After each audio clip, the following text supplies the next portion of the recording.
Hola, ¿qué tal? Muy buenas noches. Los saluda Charles Miro Quesada. Yo soy el jefe de artes visuales del IGNA y quiero darles la bienvenida a este conversatorio que nos acompaña Silvia Suárez de Colombia, que es la curadora de la muestra que ahora se está mostrando en el Museo de Grabado del IGNA, de la Avenida La Molina, a cada cabeza de la hidra, la gráfica colombiana ante el Frente Nacional en la colección del Proyecto Bacho. Este es un trabajo colaborativo que está haciendo el IGNA junto con Proyecto Huachue, como les repito, es en el himno de la Molina, y Silvia, que nos está acompañando ahora, ella es la curadora de la muestra. Por parte de nosotros, por parte de Lima, nos está acompañando Juan Peralta. Juan Peralta, dame un segundo. Silvia Suárez. Silvia es artista, doctora en Historia del Arte y curadora independiente. Ha realizado proyectos curatoriales sobre arte colombiano moderno y contemporáneo y ha publicado libros sobre génesis de taller experimental en la Universidad Nacional, Una cruzada por el arte contemporáneo en Colombia, Duda y Disciplina, obra crítica de José Hernán Aguilar, Eugenio Aguilar, de políticos, arte y disidencia política, memorias del taller 4 Rojo, entre, entre otros ensayos y artículos. Forma parte del grupo de investigación Taller Historia, Crítica de Arte y colabora con la Red de Conceptualismo del Sur. Un currículum impresionante. Nos damos cuenta que Silvia es una gran estudiosa del arte moderno y contemporáneo, sobre todo de la gráfica, ¿no? Por parte de Juan Peralta. Juan Peralta es historiador de arte curador e historiador del arte con investigaciones en arte contemporáneo. Tiene estudios en la maestría de la Universidad Nacional Mayor de San Marcos, especialidad de antropología, profesor de la especialidad de grabado de la Facultad de Arte y Diseño de la PUC, de la Pontificia Universidad Católica del Perú, curador e investigador del equipo Canal Museal, desde donde viene desarrollando proyectos de exposición, gestión cultural y publicaciones, promotor y curador del Espacio Cultural Cordillera, que es un nuevo espacio cultural que apareció en Lima. Ha sido gestor y curador de las bienales como de la Bienal de Grabado de Lima, la Bienal Internacional de Grabado, IGNA, y curador del Museo de Arte Contemporáneo. Por parte de Juan también tiene este gran flujo, estos grandes estudios contemporáneos modernos que van a hacer mucho más dinámica esta conversación entre Silvia y Juan. Cualquier pregunta, tenemos muchos participantes hoy, cualquier pregunta por favor la dejan en el chat, ¿no? En el chat la escriben ahí, y mientras va avanzando el conversatorio vamos a darnos unas cuantas pausas para ir leyendo las preguntas e irlas conversando.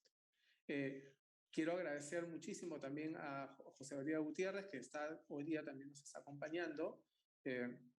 Muchas gracias por estar acá. Él es director y fundador del Proyecto Huachue. Fue gracias a él que pudimos conseguir este proyecto que esté acá en Lima. El próximo martes tenemos otro conversatorio, se los voy diciendo ahora, para que estén atentos a las difusiones de redes sociales del IGNA. Y si están en Lima, no se olviden de visitar la muestra. Muchas gracias, Silvia. Muchas gracias, Juan. Juan, te dejo el micrófono a ti y en cualquier momento te estamos interrumpiendo para hacerte algunas preguntas. Genial, muchas gracias. Gracias, Charles, por la invitación, la consideración a esta velada muy importante y un reto para mí. Vi la muestra, cada cabeza de la hidra, y la verdad que Silvia, muchas gracias por este gran trabajo y esta oportunidad de poder ver tanta producción muy rica desde el ámbito de la gráfica, ¿no? Tenemos mucha envidia de esta gran colección, verdaderamente, y además que recoge toda una época muy importante dentro de lo que es la historia de Colombia, pero que es bien interesante porque también es parte de la historia por la cual también pasa Sudamérica, ¿no? O Latinoamérica, ¿no? Los 60, 70 y parte de los 80 son épocas muy marcadas para muchos países latinoamericanos, ¿no? Sobre todo porque estamos hablando de procesos eh, democráticos, entre comillas, ¿no? Pero que al mismo tiempo también eh, se, se, se ve salpicado de ciertas presencias, digamos, generadas movimientos guerrilleros, violencia estructural, etcétera, ¿no?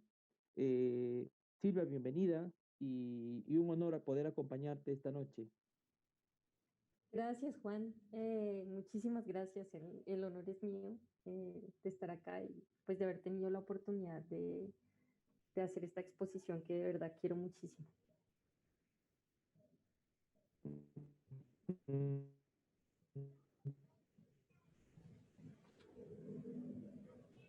Si no quiero ser como el árbitro que juega, que dirige un partido de fútbol, donde el mejor árbitro es el que menos se ve, ¿no? Y hace que la cosa fluya, ¿no? Entonces, yo voy a partir de una primera pregunta y después tú tienes toda la libertad para ir explicando y de ahí de pronto yo te genero otras preguntas o algunos comentarios muy pequeñitos, ¿ya? Y un poco para ir, digamos, conduciendo esta charla, ¿ya? En principio me interesaría por qué el nombre cada cabeza de la hidra y, y que nos hables también sobre el proyecto Bachué, así muy brevemente. Bueno, sí, la exposición se llama así fundamentalmente porque tiene como uno de sus pivotes la carpeta de 13 grabados sobre la violencia de Luis Ángel Rengifo, que en realidad, pues dentro de una colección riquísima como es la de Proyecto Bachué, es una pieza que yo destacaría muchísimo porque pues ha tenido como una presencia importante en la historia del arte colombiano, en particular en la historia de la representación de ese fenómeno que fue la violencia con mayúscula, la violencia de los años 50 que se desató en Colombia luego del asesinato del magnicidio pues, de Jorge Eliezer Gaitán en 1948 y y curiosamente, esa carpeta no estaba representada en su totalidad, no está representada en su totalidad en ningún museo de arte del país, ni tampoco pues, en su principal museo de historia, que es el Museo Nacional de Colombia. Entonces, me gustaría mucho escucharle y saber con detalle cómo fue que José Darío pudo conseguir la carpeta completa, porque en realidad pues se conseguían grabados desperdigados, pero no, todo, no la totalidad de la carpeta. Y por otra parte, en la colección también están estas dos versiones de la lista de personas a las que estaba dirigida la carpeta, que es un documento muy increíble porque, bueno, quizás para los visitantes allá en la ciudad de Lima de la exposición, pues no son nombres muy conocidos. Muchos de ellos tampoco están muy presentes tampoco en la memoria de los colombianos. Pero pues sí, yo me puse en la tarea de investigar quién era quién y había muchos nombres que reconocía y eso hace que la carpeta como tal sea todavía más interesante. Entonces, pues una de las imágenes icónicas de esa carpeta, pues es esta imagen de ese monstruo bicéfalo, como tragándose fragmentos de mujeres, de niños, etcétera, ¿no?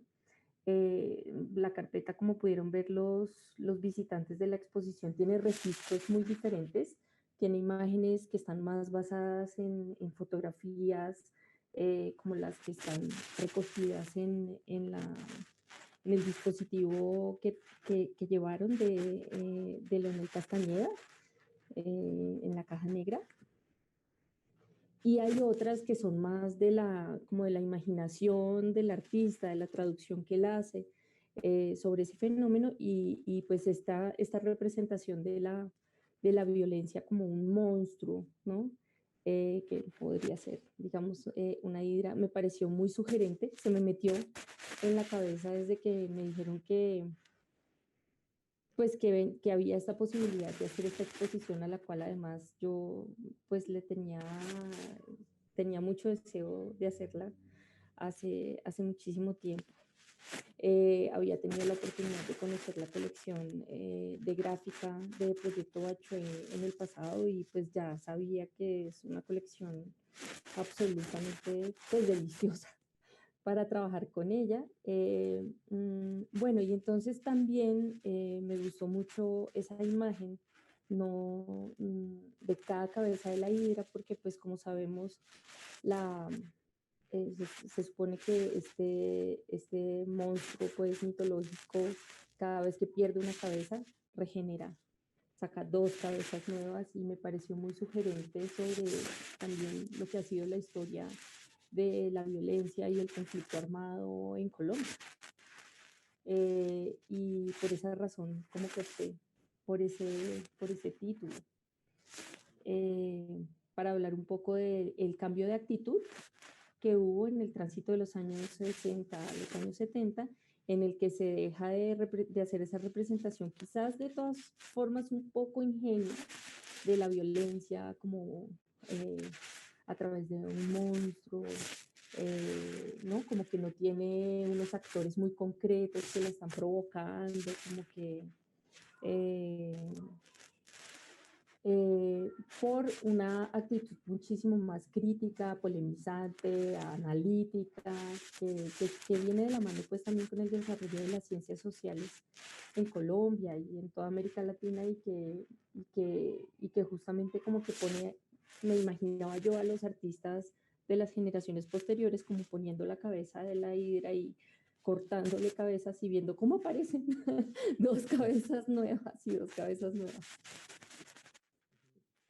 Bien, yo cuando vi esa carpeta me pareció estupenda y una carga expresiva tremenda, pero también me hizo acordar, no sé por qué, con Goya, lo enlacé con todos estos grabados de estos personajes monstruosos que Goya realiza, ¿no?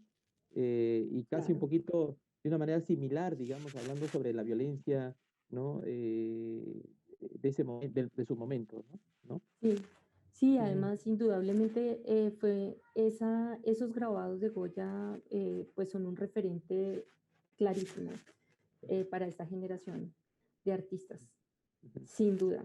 Todos ellos digamos, comparten ese referente. eh, y, y bueno, hay unos que exploran una beta mucho más goyesca, como quizás lo hace un Rendón, quizás el propio Rengifo, y otros empiezan a explorar pues otras vetas muy distintas, pero indudablemente pues es un referente que está en el corazón de todos estos artistas, por una parte. Eh, por otra parte, también encarna como un ideal de artista que se fue como cocinando en ese momento desde el terreno de la crítica de arte aquí en Colombia, pero que por supuesto tiene su contraparte prácticamente en cada lugar de América Latina, que es la idea del artista testimonial, del artista digamos, cuya vena política consiste en ser capaz de dar testimonio de lo que está aconteciendo en su tiempo.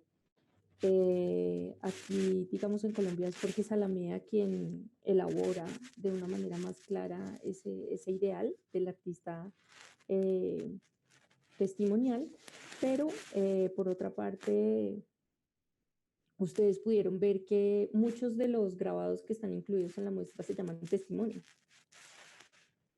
Hay una carpeta completa de grabados del Taller Cuatro Rojo que se llama de esa manera. Hay algunas otras piezas que se llaman así, porque pues efectivamente una expectativa y un ideal también que está puesto sobre la mesa en ese momento, y que era pues encarnado por ese Goya, justamente. Mm. Sí. Bueno, interesante lo que mencionas, ¿no? Hay un punto importante dentro de lo que es la carpeta de Rengifo, esa conexión con la literatura, y es a través, por ejemplo, del documento de Popol Vuh, ¿no? ¿No? Que me Sí, parece importante cómo conecta, digamos, todo este tema o este mensaje, digamos, para redondear este mensaje que tiene que ver con la violencia, ¿no? Del monstruo que termina azotando, digamos, al género humano, ¿no? sí, y es Este, lindo, eh, sí. dime, dime. Y aunque no, digamos, esta muestra, por supuesto, no se plantea ningún cruce con, con otros países de América Latina, no incluyendo piezas, ¿no? De todas maneras, pues Rengifo es un enclave muy importante de la historia moderna del arte colombiano con México. Pues él aprendió a ser grabado en el taller de gráfica popular allá y viene a Colombia y es como una de las figuras fundacionales en la academia, en la Escuela de Bellas Artes, para abrir los talleres de grabado que no estuvieran dedicados exclusivamente como al campo de la comunicación, de la prensa, etcétera, etcétera, sino propiamente al campo del arte. Entonces, que en ese sentido, esa referencia pues al Popol Vuh tiene también todo que ver con la época de formación que tiene Rengifo allá. Importante y una información bastante clave, ¿no? Sí, es una Para conexión que a mí poder entenderlo. Ujú. sí, me interesa mucho esa conexión. Un poco que también me parece importante es el tema del contexto en que tú trabajas o en que se ubica, digamos, la colección y que es un poco, digamos, el contexto en el que tú te movilizas la selección de las piezas y obviamente toda la museografía, ¿no? Eh,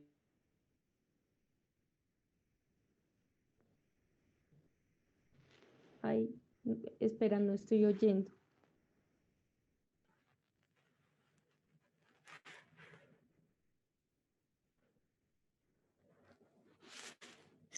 Creo que Juan ha tenido un pequeño problema de conexión porque ha salido, pero lo que está mencionando Juan era la idea de la museografía, ¿no? ¿Cómo tú habías pensado la separación, los ejes temáticos dentro del proyecto, del proyecto? Ok, la distribución de las piezas en la sala, Correcto. listo. o las líneas temáticas Ahí está Juan, tú has está Juan, disculpa. que tú has detectado como ejes que terminan siendo como series articuladoras Sí, dentro de la exposición, digamos, ¿no? sí, así es. Em, Bien, bueno, pues tenemos un universo dado, ¿no? Lo que se encuentra en la colección de Proyecto Bachuec, que de todas maneras pues es bastante amplio. No, prácticamente que para hacer la exposición no extrañé muchas cosas. Claro que uno siempre podría meter es cierto, N cosas en una muestra, pero yo siento que pues aquí había como una riqueza suficiente para explayarse en ese, digamos, en ese marco que es el de la gráfica frente al, perdón la redundancia, más bien ante el Frente Nacional, ¿no? Que es como el marco temporal que escogí. Entonces hay unas figuras que indudablemente iniciaron ese movimiento en Colombia y una de ellas es indudablemente Luis Ángel Rengifo. Yo quise darle ese lugar preponderante como iniciando toda la exposición, de alguna manera él la anuda, eh, mm, porque justamente el momento en que él realiza la carpeta de los 13 grabados sobre la violencia, eh, en el ámbito de la gráfica está surgiendo esa, ese, ese espacio, digamos, de reflexión poético-política. Por ejemplo, en la pintura, pues está esta obra de Alejandro Obregón, que se llama así también, La violencia, y que fue un premio en el Salón Nacional de Artistas en el año 63. Y efectivamente, digamos que esa sería la contraparte si nosotros no nos hubiéramos limitado aquí a trabajar sobre la gráfica, ¿no? Entonces, luego de que ha habido unos años de mucha experimentación con el lenguaje abstracto, pues es un personaje como Rengifo con esta carpeta que trae nuevamente la figura humana, trae la figuración, pero ya, digamos, bastante transformada también por esas derivas experimentales de la década de los 50. Y entonces ese eje se arma un poco en torno básicamente a esa figura. Que hubiera extrañado mucho quizás tener una colección más amplia de grabados de Carlos Correa. Creo que habría sido pues otro punto de partida muy importante, pero pues tampoco se puede pedir más. Estaba de todas maneras así genial. Me interesa mucho esa carpeta porque tiene, me parece como en germen, la idea de lo que va a ser después el arte correo. Aunque no pueda declararse explícitamente como tal, ni Rengifo la planteé en esos términos, ¿no? Después, lo que vemos es prácticamente como una eclosión, un florecimiento de esa gráfica, entonces los nombres se multiplican, y lo que yo trato de observar con los grupos que están propuestos son, por decirlo así, como rupturas importantes que esta colectividad de artistas va desarrollando a través de los años 70. Eh, mm, Miramos fenómenos también, digamos, correlatos, por ahí como la formación de colectivos artísticos. En particular tiene un lugar bastante protagónico en la muestra el Taller Cuatro Rojo. Lo dejamos de todas maneras representado en varios de los ejes de la exposición, justamente para mostrar la diversidad de propuestas en términos formales, temáticos, etcétera, que trabajan. Pero hay una vitrina que para mí es, y creo que pues para el proyecto Bachué también es importante, que habla sobre uno de los talleres que estuvo asociados al taller Cuatro Rojo, quiero decir, uno de los espacios de trabajo, que es el taller de Humberto Giangrandi, sobre el cual ellos han venido realizando también como un trabajo ingente de investigación y de colección, etcétera. Hay un segmento entonces que está dedicado a ver cómo se representa el poder. Eh, Porque ahí sí que hay un quiebre muy importante. A mí me ha interesado ver también como las continuidades y discontinuidades, y me llama mucho la atención que coincide con el nombre de la muestra que tú tienes allí, eh, mm, Juan. Y entre el arte que proponían los muralistas en los años 30, o a partir de los años 30 en Colombia, y la gráfica que se desarrolló en los años 70. Resulta que, pues claro que uno puede encontrar efectivamente que para ellos esa generación es un referente, pero que pues también tienen como grandes discrepancias con respecto a su posición en el momento en que arranca el Frente Nacional. Pero por supuesto que ellos llevan las cosas más allá, y pues es interesante ver qué desplazamientos ocurren en ese sentido.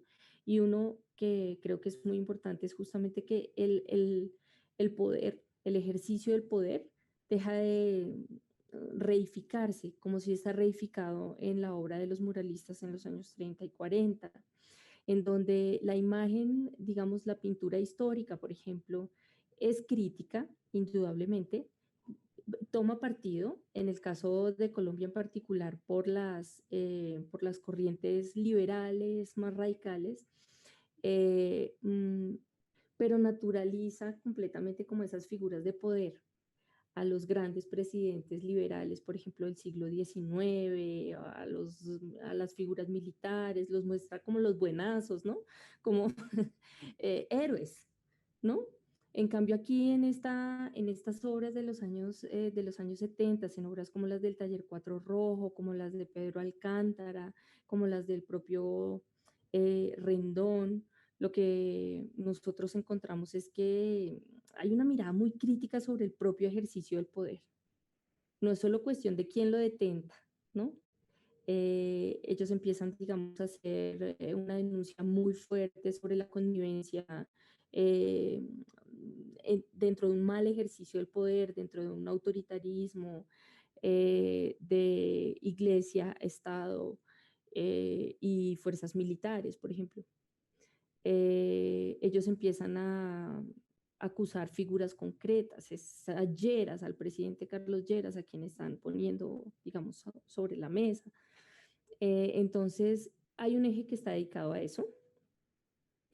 Eh, mm, pues no se trata de ser exhaustivos con respecto a eso, sino más bien como de abrir ventanas y asomarnos pues a esos desplazamientos importantes que ocurren allí.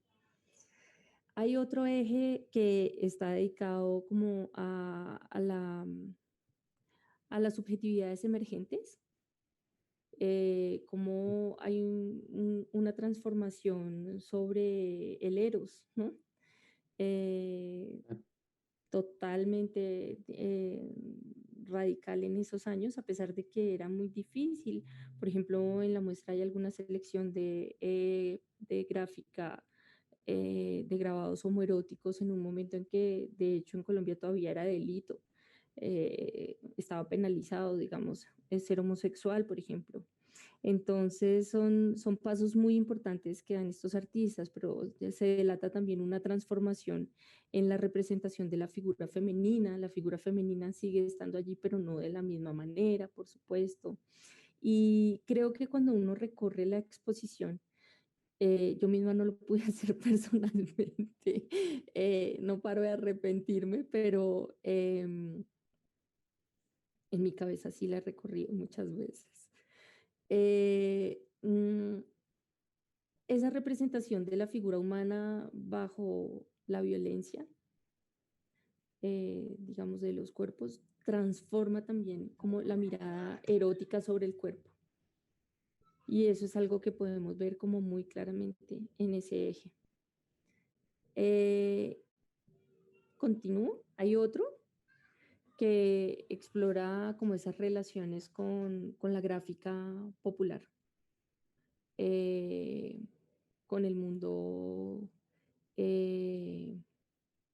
no tanto como en el sentido de buscar relaciones con el pop art o algo por el estilo, no, sino en el sentido de ver cómo ellos empiezan, pues teniendo la oportunidad de trabajar con la gráfica, empiezan a alimentarse de fuentes que no son propiamente como de histórico-artísticas, sino de las esquelas, ¿no? Los carteles de cine, como todos los tipos de circulación de la gráfica, vemos ahí algunas piezas, por ejemplo, que son hechas en litografías así masivas, Sueltas.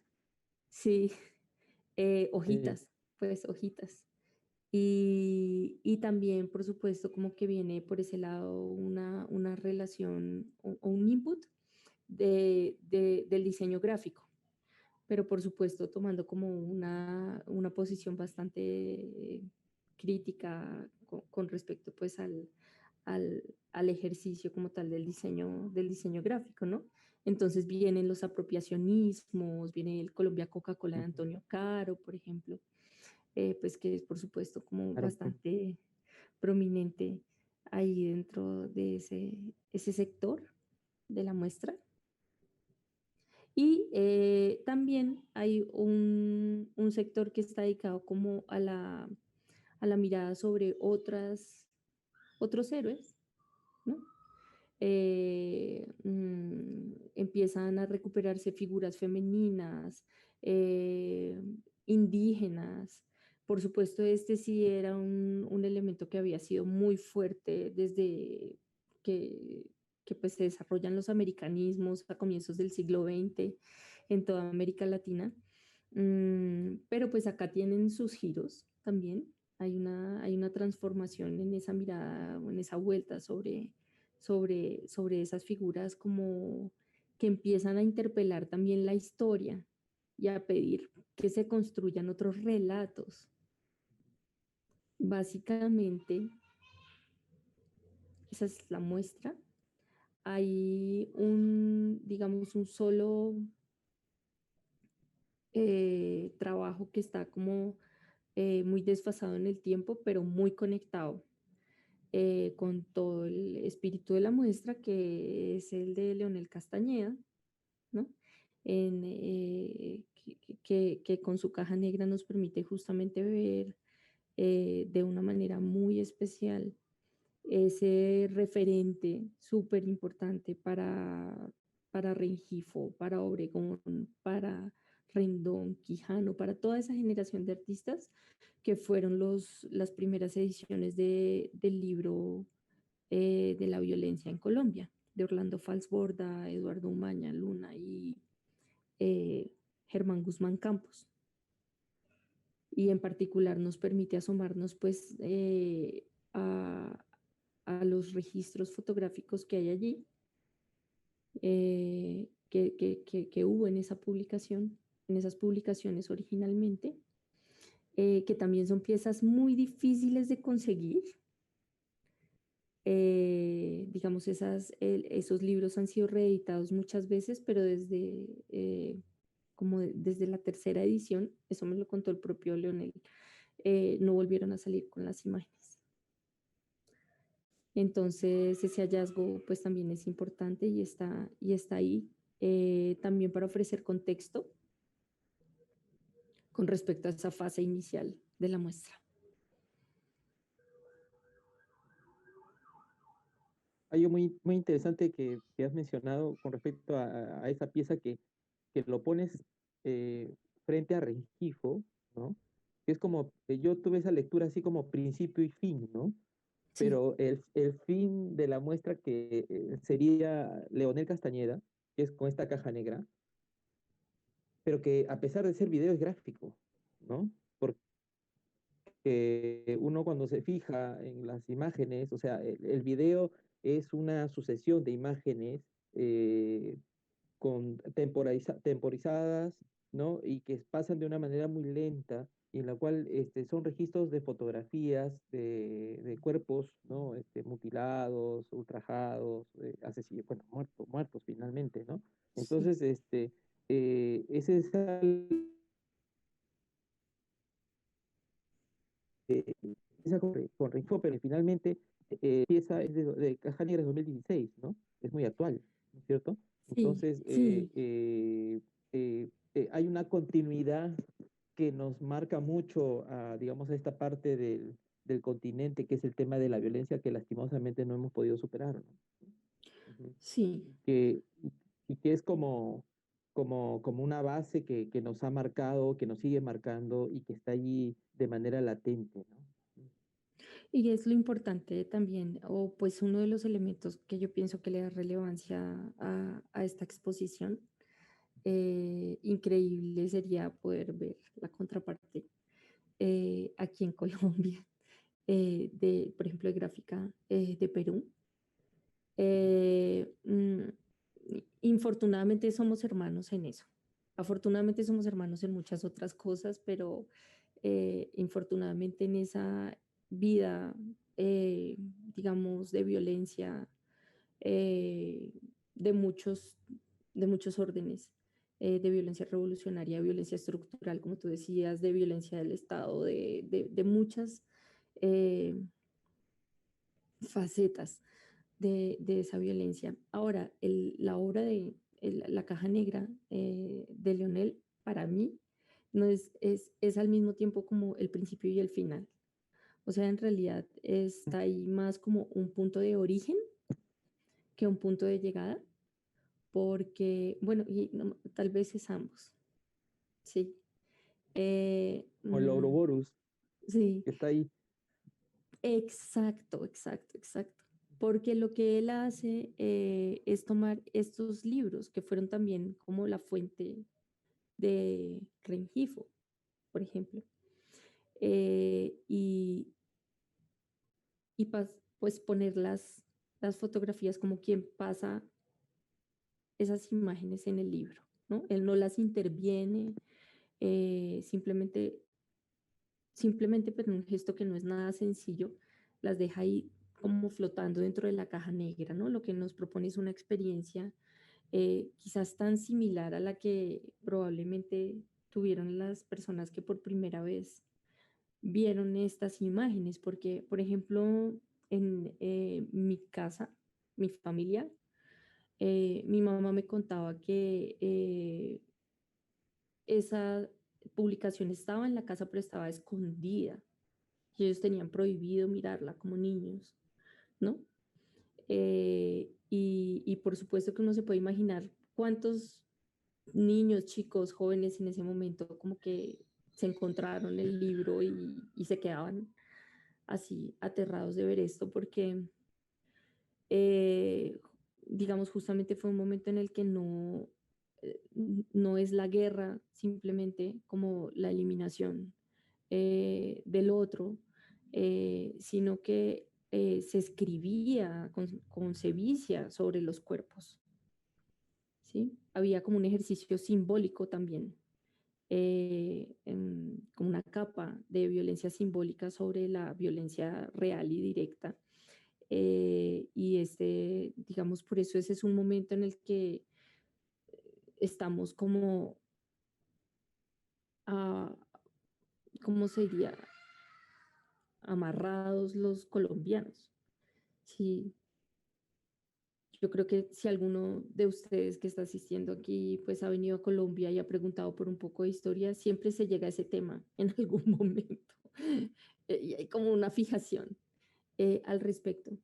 Pero en cambio, eh, a mí me parece muy valioso el ejercicio de interpretación, de transformación que hacen los artistas de ese periodo sobre esa información que vino también en la calidad de testimonio, porque esas fotografías eran tomadas por las propias personas que formaban parte de la comunidad cuando encontraban, digamos, los cuerpos y se las entregaron a los investigadores que escribieron este libro, en particular a Germán Guzmán Campos, que en ese momento era cura, era Monseñor Guzmán Campos.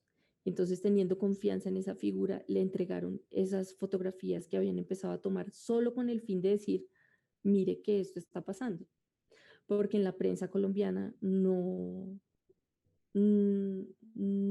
se estaba desarrollando como una reportería gráfica en ese sentido y más bien se estaba tratando de ocultar en términos generales lo que estaba pasando, con algunas excepciones de algunos medios que muy valientemente eh, estaban publicando, por ejemplo, las listas de las personas pues, que estaban siendo sistemáticamente asesinadas en diferentes regiones del país por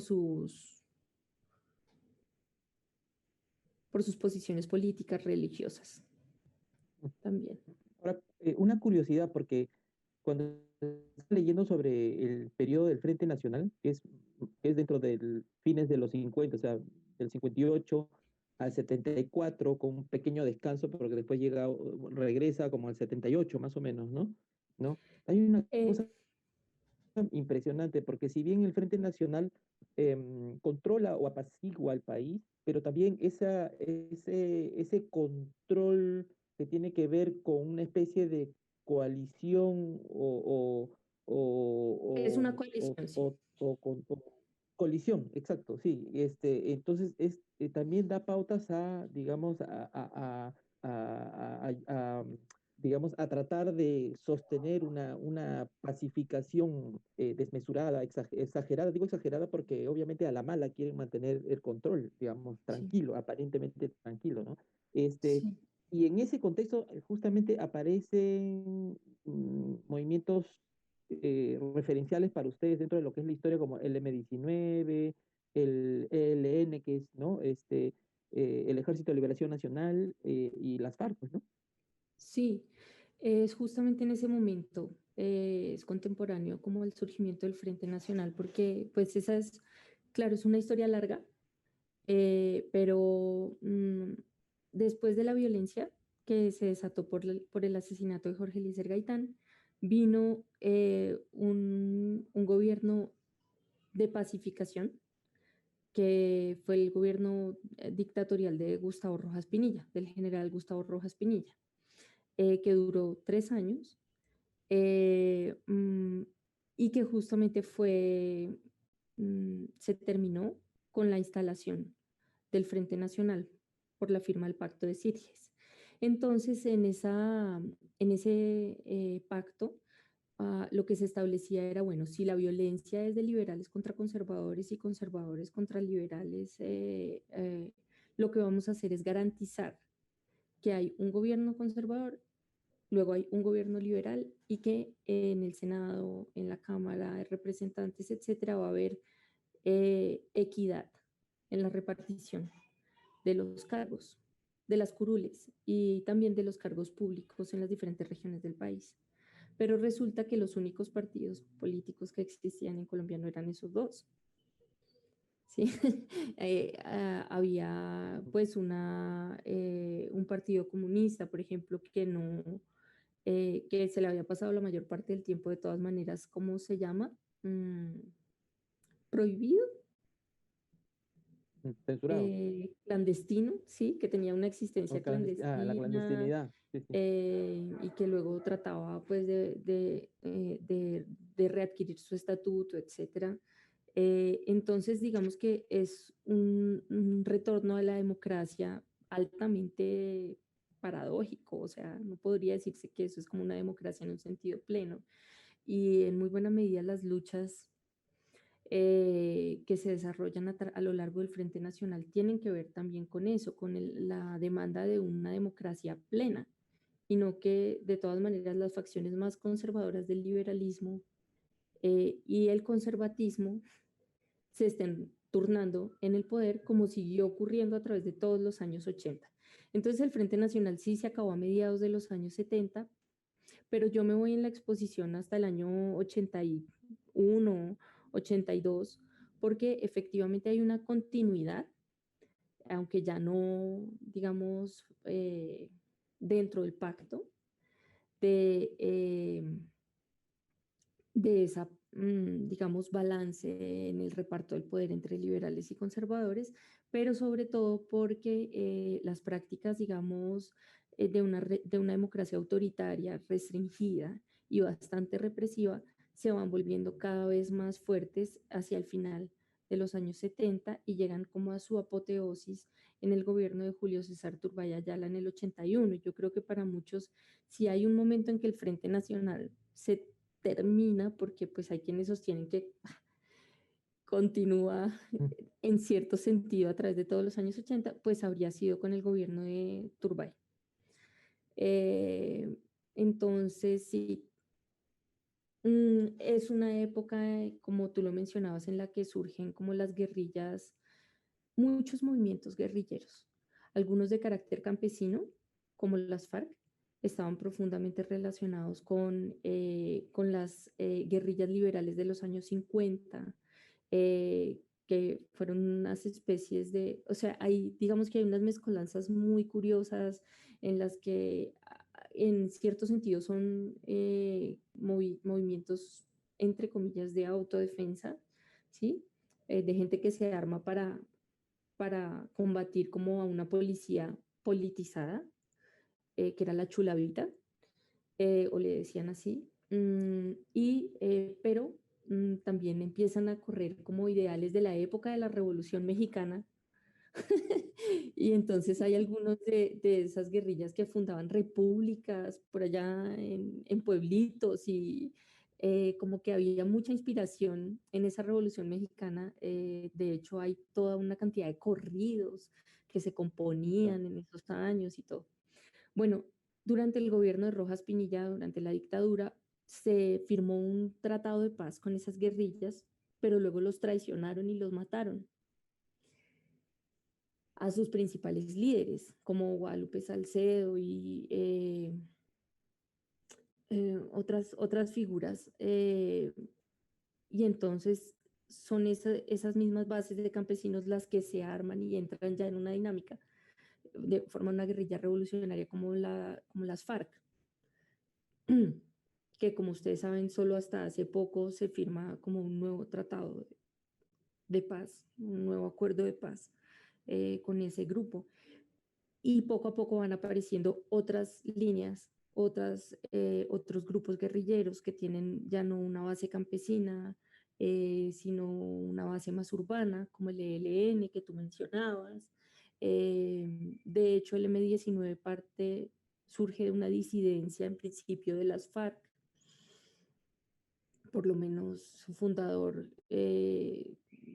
digamos, fue, ¿cómo se llama? Se sale de las FARC, pero ¿cómo se llama alguien que se sale y no podía salirse? Perdónenme, se me fue la palabra. Un disidente. Sí, digamos un disidente, pero pues perseguido, o sea, si lo hubieran cogido lo hubieran matado. Y forma el M-19, pero el M-19 ya tiene un carácter completamente diferente porque es una guerrilla completamente urbana, de chicos muy jóvenes, estudiantes universitarios, que tiene como unas improntas muy diferentes porque se inspiran mucho también en los tupamaros del Uruguay. Claro. Y porque también pues ya empezamos a ver como esa circulación de personas, de ideas y todo pues ocasionada por las dictaduras del Cono Sur y que hace que, por ejemplo, a Colombia llegue mucha gente de Uruguay o de Chile o de Argentina, ¿no? Y haya también como un movimiento intelectual, artístico, inspirado por esas migraciones forzosas. Perdón, me explayé mucho. A mí me interesan mucho esos contextos. Me interesan muchísimo. Es importante. Ajá. Sí, es importante. Aquí, un poco para hacer un paralelo, aquí no hubo tanto, hacia los 60 hubo una guerrilla, pero que fue una guerrilla muy suave, por decirlo de alguna manera, ¿no? No caló tanto en las gentes, ¿no? Y más había una especie de utopía dentro de eso, y cierto romanticismo, ¿no? Mucho intelectual, algunos políticos, ¿no? Pero que, digamos, que quedó allí, ¿no? Bueno, también hubo traición, ¿no? Este, pero que no, bueno, quizás en alguna, no, se trasladó, digamos, este sentir de la guerrilla, digamos, a través de la poesía, la música por ahí, pero no tanto en la gráfica, ¿no? En esa época, en esas décadas, como que el interés era por otros lados, ¿no? Tal vez quizás en el interior del país hubo algunas producciones, pero no fueron, o sea, lastimosamente se logró de colectivos, digamos, que fueran, digamos, marcando una línea, una tendencia en ese aspecto, ¿no? Más bien nosotros agarramos y tenemos fuerza hacia los 80, que es cuando aparece en plena escena.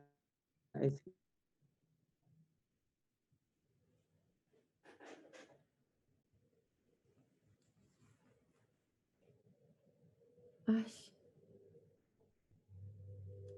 En los años 80, cuando aparece en plena escena, ¿quién? Aparece en la escena Sendero Luminoso, Ah, ¿no? sí, sí. Abimael Guzmán, y es lo que marca todo un periodo de crisis muy largo para nosotros, de retrasos, y es cuando es impresionante porque la gráfica empieza a desarrollarse dentro en ese contexto, ¿no? Entonces, tomando referentes icónicos de los periódicos, las noticias, volviéndose muy experimental, ¿no? Generándose colectivos, ¿no? Entonces, ahí es donde, digamos, se desplaza mucho lo que es la parte de la gráfica, ¿no? Y bueno, y va abordando campos diversos y que además se entrecruza y genera aportes, ¿no? Aportes y especies de colectividades y comuniones, ¿no? La música, por ejemplo, la famosa movida subterránea, ¿no? Que tiene ciertos referentes venidos de Inglaterra específicamente, pero ahí donde, por ejemplo, la gráfica aporta en producciones también la construcción de escenografías, etcétera, ¿no? Este, eh, y bueno, ese es un poco a grandes rasgos lo que es la gráfica, bueno, muy a grandes rasgos, pero sí dentro de Sí, lo que claro. es tiene mucho hay mucho de expresionismo, pero también de pop, pero al mismo tiempo también de arte povera, ¿no? Eso es un Ya muy poco marcada como en un sentido de contracultura y contrainformación, ¿no? contracultura, Como tú esos mismo me lo dos. has dicho. Exacto, sí, sí, sí. Y bueno, y obviamente algo muy rico que se genera lastimosamente como país centralista, es el tema de este pop que viene de esta mezcla como consecuencia de la migración generada por Sendero y toda esta desactivación económica. El país era una, una, Un una- un, desastre. un desastre total, ¿no? El interior abandonado totalmente, ¿no? Entonces, la gente venía a Lima porque era como la esperanza de vida de pronto, ¿no? Y de las familias también, obviamente. Sí, ¿no? Empieza ese Entonces, otro mucha de esta fenómeno que gente es que el viene crecimiento de las del ciudades. interior, Sí, sí, perdón. sí. Pero algo interesante que genera es, por ejemplo, esta mixtura de elementos culturales, o sea, la famosa música chicha, ¿no? Y también que va de la mano con la producción de los carteles, nosotros le llamamos carteles chicha, que eran como las propagandas, los carteles impresos en serigrafía, muy básicos, utilizando plantillas, ¿no? Y que eran los anuncios para los conciertos, ¿no? Que además se daban en estos locales comerciales, informales, donde la gente que había venido del interior, digamos, se, se valía para, digamos, generar ingresos, ¿no? Entonces vendía, de pronto, era como mercados de pronto, ¿no? Y en la tarde, noche se transformaba y eran los escenarios donde se desarrollaban las famosas fiestas, música, conciertos chichas, ¿no? ¿No? Claro, que terminaba con violencia, cabezas rotas, enfrentamientos entre ellos, el tema del el excesivo del licor, etcétera, y las peleas entre ellos, ¿no? Pero eso Claro, es un poco para hablarte de esto, ¿no? para ver cómo esa Eh, contraparte, porque aquí en Colombia, por ejemplo, en los 80 lo que ocurre sí es una desaceleración de ese movimiento, digamos, no desaparición, por supuesto, pero sí una desaceleración porque ya la represión fue tan fuerte, el Estatuto de Seguridad, digamos, del gobierno de Turbay, que se acaba en el 82, de hecho sacó a una gran cantidad de artistas e intelectuales del país. Es algo que Ujú, no está tan enfocado en nuestra historia del arte ni en nuestra historia cultural como, por ejemplo, sí lo tienen muy enfocado en los países en los que hubo dictaduras, porque pues tienen un corte muy claro en ese sentido. claro. En cambio aquí, de todas Sí. maneras, hubo pues muchísima gente que salió exiliada después de pues esa cacería de brujas, como le decían en esa época, que permitió el Estatuto de Seguridad, torturas, bueno, eh, y realmente mm, esa represión se internalizó como autocensura y en los años Ujú, 80 efectivamente hay un repliegue de ese movimiento. Por supuesto, cuando tú sacas a una gran cantidad de intelectuales, a pesar de que los que queden sean muy valiosos, pues quedan desarmados y honestamente con pánico y con el corazón roto, ¿no? Creo que en ese sentido la colección de Proyecto Bachué es muy valiosa. En este momento como que los museos se han empezado a pellizcar un poquito y han empezado a coleccionar más de estas piezas, pero hace unos pocos años creo que ese era el único espacio en el que uno encontraba estas. Creo que todavía es el único espacio en el que uno encuentra así como estas obras juntas, ¿sabes? Que es ujú. algo muy bonito de la colección, no solo, de hecho, Bachué, la Bachué de Rómulo Rosso, que es como una de las piezas como iniciales de la colección y del proyecto, José Darío pues me corregirá, pues fue una gran rechazada. Fue una figura como muy adorada, pero también muy rechazada por la institucionalidad, digamos, cultural hegemónica colombiana. Ujú. Y por eso está en Proyecto Bachué. por poner un ejemplo, y así pues muchas de las obras que forman parte de la colección, pinturas de Marcos Pina, de Alipio Jaramillo, bueno, hay una gran cantidad de artistas que no quedaron representados o no bien representados en los museos de arte colombianos, están, pues, tienen una casa allá. Ujú. Eh, bueno, sí, bueno, aquí hay mucho prejuicio por el grabado o por la obra gráfica, ¿no? Entonces, eso es un poco la situación que sucede aquí en nuestro contexto, ¿no? Entonces, hay gente que colecciona obra gráfica, así en general, pero de una manera muy, muy independiente, ¿no? Digamos, donde hay una inversión de uno mismo, de su bolsillo, digamos, ¿no? Para tratar, digamos, digamos, adquirir una que otra pieza o alguna serie, ¿no? ¿No? Eh, pero sí, pues lastimosamente, pues hay obras de diferentes etapas donde se ha perdido, o sea, yo estoy indagando por algunas piezas en algún momento y de colectivos que, por ejemplo, hubo unos colectivos interesantes que se dieron en la época del gobierno de Velasco, estamos hablando fines de los 60, 70, ¿no? Y que generaron todo a través de la creación de unos centros de producción que se llamaban Cinamos, ¿no? Entonces, había Cinamos en Cusco, Cinamos en Huancayo, en Junín, por ejemplo, ¿no? Y generaron mucha obra gráfica, ¿no? Eso sí es interesante dentro de lo que era la línea política de gobierno de turno, ¿no?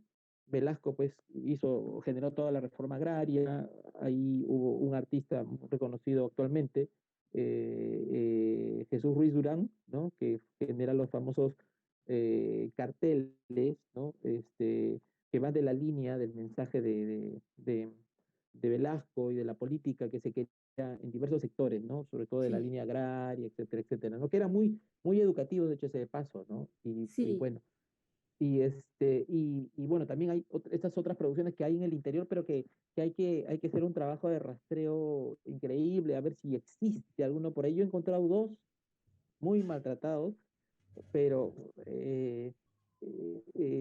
pero bueno, hay que hacer un trabajo de campo muy minucioso ahí, ¿no? Porque de pronto en las familias ahí existen, o por lo menos alguna imagen que pueda ser referencial con respecto a la pieza o al conjunto de piezas, digamos, ¿no? ¿No? Ujú, sí, ujú. a propósito que tiene ese problema agregado de que el papel es tan difícil de conservar y, o sea, Sí. además de la censura que hay detrás, de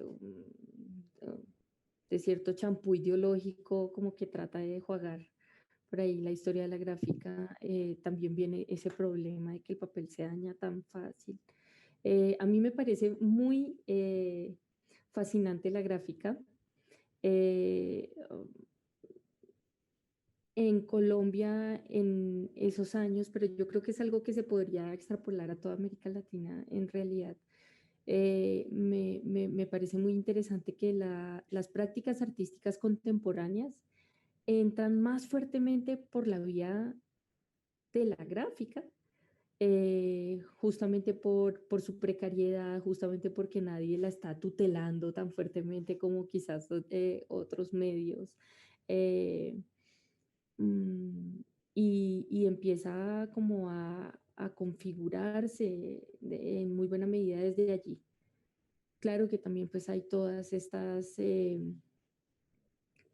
pues el accionismo, el arte no objetual y todo eso tiene un papel pues muy importante que jugar en ese sentido, pero también tiene unas conexiones y hay unos puentes entre la gráfica contemporánea y esas escenas experimentales que son eh, pues totalmente interesantes y que pues han estado súper representadas, que no se han estudiado suficiente también por este problema que tú mencionabas, Juan, de que es difícil acceder a los documentos, a las Ujú. obras mismas, ¿no?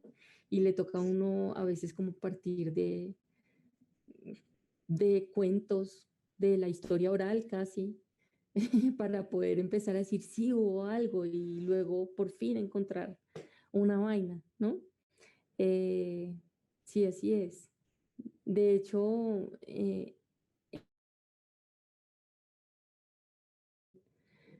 pues yo sé que es en muy buena medida como consecuencia de un trabajo que ya habíamos cruzado con Proyecto Bachué hace varios años, con un grupo de investigación con el que yo trabajo que se llama Taller Historia Crítica del Arte, con quienes hicimos un libro sobre una investigación sobre el Taller Cuatro Rojo, que, mejor dicho,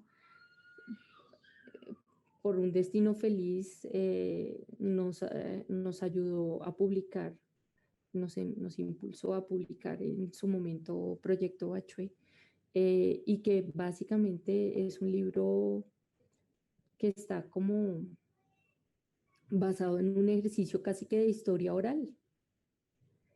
Eh, mm, porque, porque algunos de los integrantes del Taller Cuatro Rojo ya se habían ido exiliados de Colombia, digamos en particular Fabio Rodríguez Amaya, los que se habían quedado pues habían pues tenido un decurso que los había alejado mucho de ese momento, justamente por la fuerte represión que hubo, digamos, en esos años en que el propio grupo ya dejó de trabajar como tal.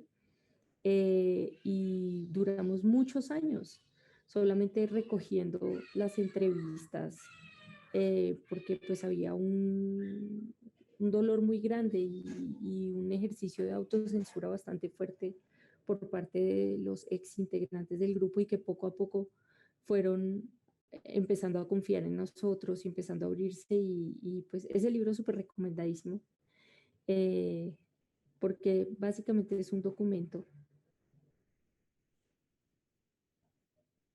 que está muy en la base de este trabajo curatorial para esta exposición. Ahora, la presencia de Humberto Villagrán es importante, ¿no? Sí, es importante porque ha sido, bueno, fue parte del taller Cuatro Rojo primero, pero ha sido un aliado, hay que decirlo, como muy generoso en la construcción, digamos, de estos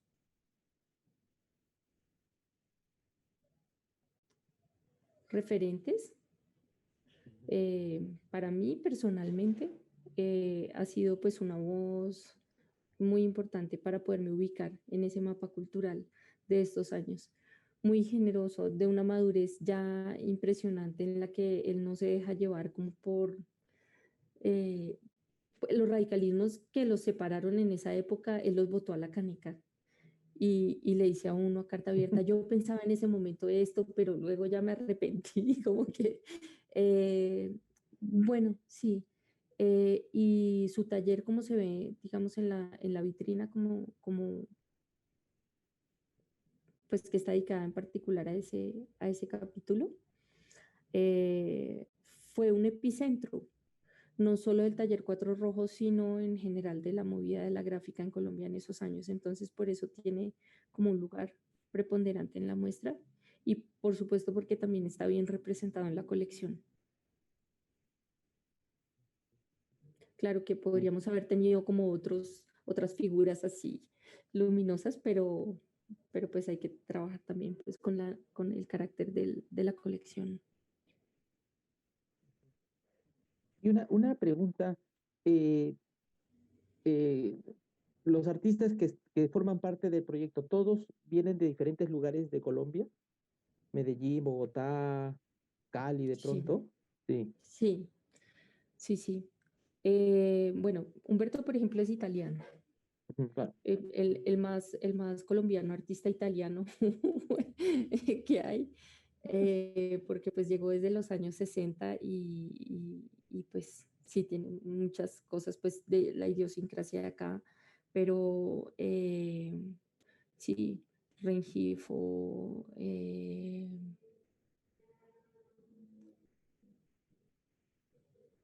¿quién más?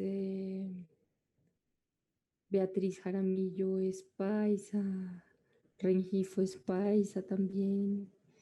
Eh, Alcántara es de Cali. Sí, sí, sí.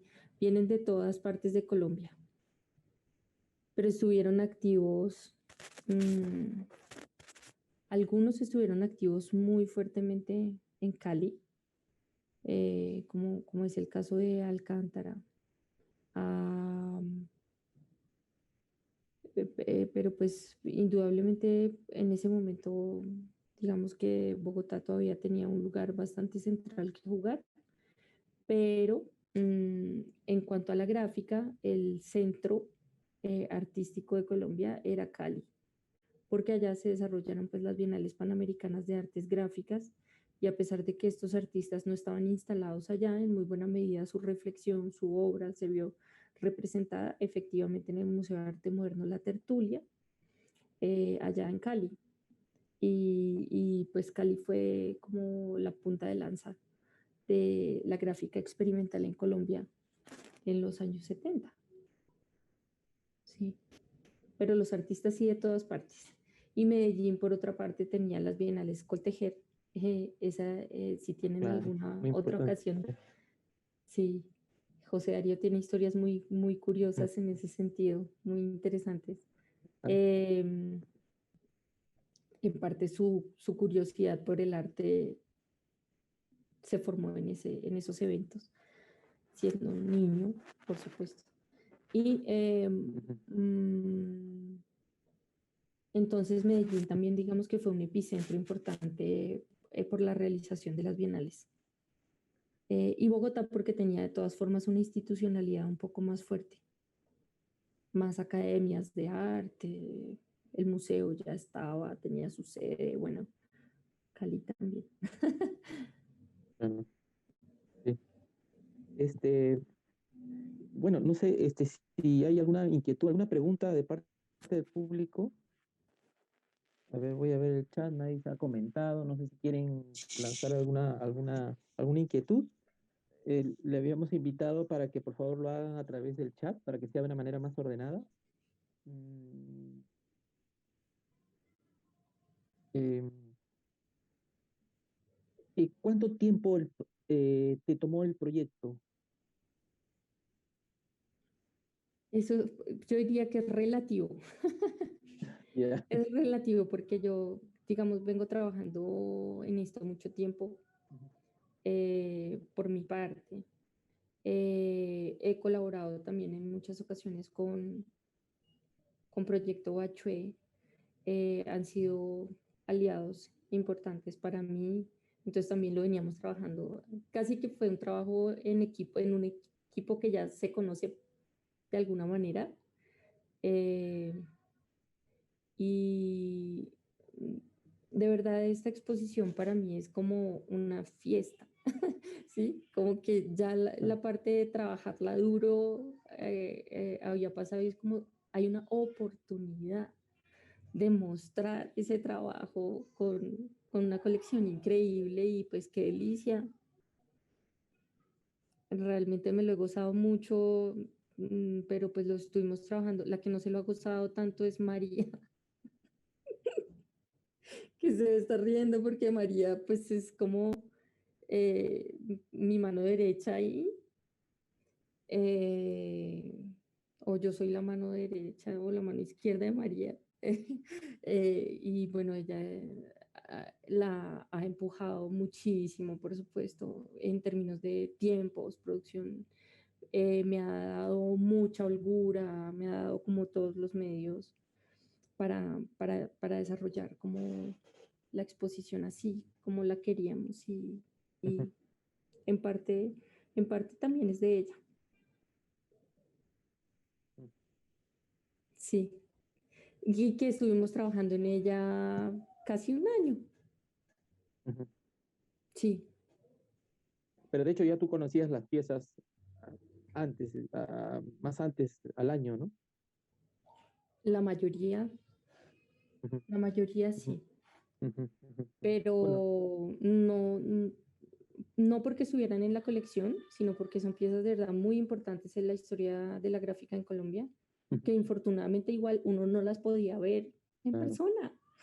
Y que a medida pues, que han ido alimentando la colección, pues ha sido maravilloso poderlas ver y, y algunas que sí conocí en la colección, pues sí, Bueno, y resulta una emoción muy grande cuando las ves y las puedes sí. tener. No, es que Ese es como tu...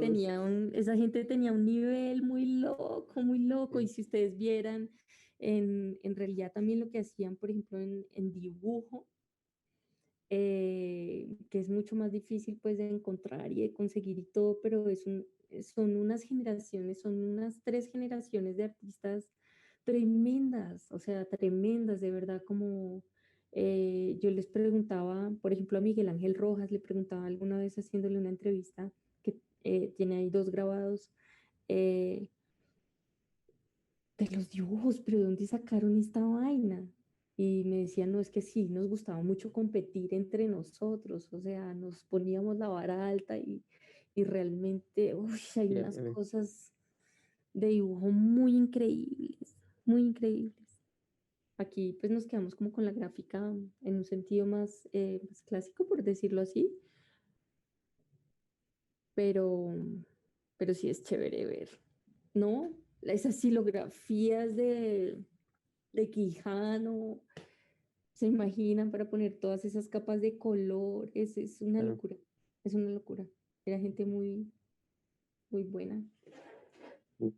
Además, una cosa bien interesante, ¿no? Mucha experimentación y, y mucha libertad y mucho desprendimiento en el sentido de decir, bueno, ya aprendí la parte académica y ahora a seguir aprendiendo y a seguir aportando, experimentando y buscando otros logros visuales, ¿no? Ujú, Sí, finalmente, así ¿no? es.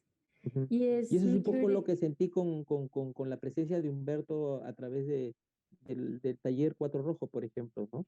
¿No? Sí, sí, no, y es que tú ves como, por ejemplo, en el caso de él, eh, uno ve los cambios, ¿no? De estilo, de propuesta, pero lo ve también fotografiado en el otro grabado, o sea, los ve jugando todos Sí, los papeles sin problema. Eh, por otra parte, es muy bonito que esta exposición justamente haya surgido en este momento. En Colombia, pues ha habido, mm, como ustedes saben, un paro nacional bastante prolongado este año, el año pasado también, en el 2019 también, y el renacimiento de la gráfica ha sido fenomenal, ha sido fenomenal. Entonces, como que es muy bonito poder ver estas imágenes como que ya tienen 40, 50 años, 60 años incluso, y ver como la actualidad de un medio, como la gráfica, su gran flexibilidad, como la generosidad que tiene como matriz poético-política. Entonces, es muy chévere. Lástima que la exposición no esté también aquí en Bogotá. O en otras ciudades de Colombia, pero es lindo que se haya podido hacer en este momento en que evidentemente hay como una gran cantidad de artistas y no artistas, eh, como activistas, trabajadores de la imagen, de todo, como volviendo sobre la gráfica en todas las formas inimaginables, pues. qué bueno. Es lo Sí, maravilloso. sí, es chévere. Sí, sí. Bueno, ¿quieres Bueno, agregar unas palabras finales? yo, sí, sí, Silvia, muchísimas gracias. Ha sido realmente enriquecedor la cantidad de información que hemos podido recibir hoy de parte tuya y de parte de Juan. Creo que ha sido uno de los tops Ignatox que hemos tenido a lo largo de... Fue una excelente participación.